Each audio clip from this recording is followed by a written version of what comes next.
Imagine this, it's 11:47 p.m. in a freezing Denver hotel lobby. You're a single dad who just buried your wife 6 years ago, your 8-year-old son is home alone with a babysitter you can barely afford, and your terrifying boss, the one who once fired a man for taking a single personal call, leans across the table and asks softly, "Marcus, do you want to stay tonight?" Your heart slams against your ribs. One wrong word and your whole fragile world could collapse. But instead of the safe, professional answer, something inside you cracks open and a nervous joke slips out. That single joke didn't just break the silence. It changed everything. If you've ever felt invisible, exhausted, and one step away from breaking, stay with me until the very last word. Because this is the story of how a tired father's honesty turned a cold boss into family, and how one small moment of courage proved that kindness still exists, even in the places we least expect it. Marcus Holloway had perfected the art of pretending he was fine. Every morning at 5:30 he kissed Noah's forehead, whispered "Daddy loves you" bigger than the sky, and slipped out the door before the boy could see the fear in his eyes.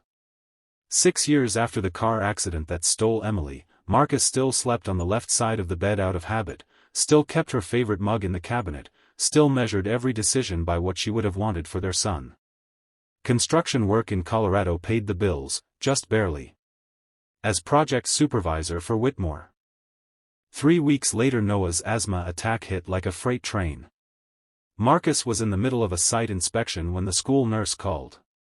By the time he reached the emergency room, Noah was on oxygen, tiny chest heaving, eyes wide with panic. The doctor used words like severe exacerbation and possible hospitalization. Marcus's hands shook so badly he couldn't sign the paperwork. He had used his last sick day 2 months earlier when Noah had the flu. One more absence without notice and he'd be written up. Again. He was pacing the hallway, whispering frantic prayers, when his phone buzzed. "Rachel.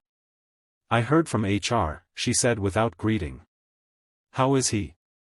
Marcus's voice cracked. "They're keeping him overnight. I don't know what to do. I can't miss tomorrow's client walkthrough, but..." "Marcus," Rachel interrupted gently, "breathe. I already reassigned the walkthrough to Torres. You're staying exactly where you are. And before you argue, this isn't charity. This is me protecting my best supervisor because I need you at 100%, not 90 with a sick kid on your mind." She paused. "Anne. I'm coming to the hospital." Marcus thought he misheard. "You don't have to. I want to." Rachel arrived 40 minutes later carrying 2 bags, one with fresh clothes for Marcus, another with a giant stuffed dinosaur and a children's book about stars. She sat on the plastic chair beside Noah's bed, took off her expensive heels, and read the book out loud in the softest voice Marcus had ever heard from her. Noah, groggy from medicine, fell asleep clutching the dinosaur and whispering, "She's pretty like Mom's pictures." That night, while Noah slept between them, Rachel told Marcus her own story. How she'd lost her little brother to leukemia when she was 22. How she'd thrown herself into work so she wouldn't have to feel anything. How watching Marcus fight every single day for his son had slowly chipped away at the ice she'd built around her heart. "I used to think kindness made you weak," she admitted, staring at the monitor beeping steadily. "Then I met a single dad who jokes when he's terrified and still shows up every day. Turns out that kind of strength is the rarest kind." The layoffs came 2 months later. 30 people gone in one morning. Marcus's name was never on the list. Instead, Rachel called him into her office and slid a new contract across the desk. Promotion. Senior Project Manager. Same salary plus 20%, full medical for Noah, and flexible hours so you can be at every soccer game and school play. "You've earned it." She smiled that same crinkly-eyed smile from the hotel room. "And before you thank me, know this, I'm not doing it just for you.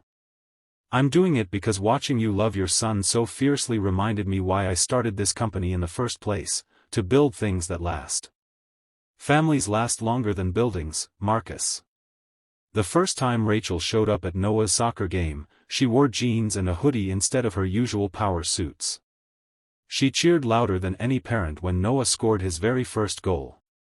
Afterward Noah ran straight into her arms like he'd known her forever.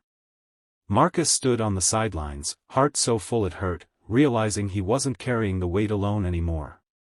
6 months after that freezing Denver night, Marcus stood on the porch of their new little house, the one with the backyard big enough for a treehouse.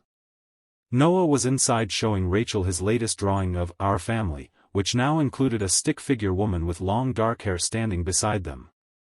Rachel stepped outside and handed Marcus a mug of coffee, Emily's favorite mug, the one he'd finally taken out of the cabinet. "You know," she said quietly, "I never answered your joke properly that night." Marcus raised an eyebrow. She smiled, soft and certain. "Yes, Marcus. I do want to stay tonight. And every night after, if you'll have me." He laughed, the same nervous, hopeful laugh from the hotel lobby, then pulled her close.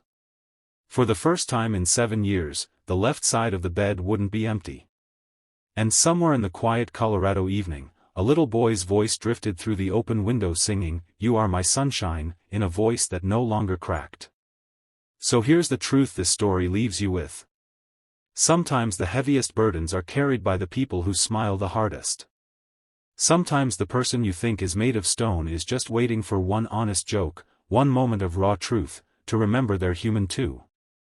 And sometimes, when you least expect it, kindness doesn't just change your circumstances. It changes your whole life. If you're watching this right now and you're tired, if you're raising kids alone, if you're afraid to let anyone see the cracks, keep showing up. Keep joking through the fear. Keep loving fiercely. Because the right person might be standing right in front of you, waiting for the moment you finally let them in.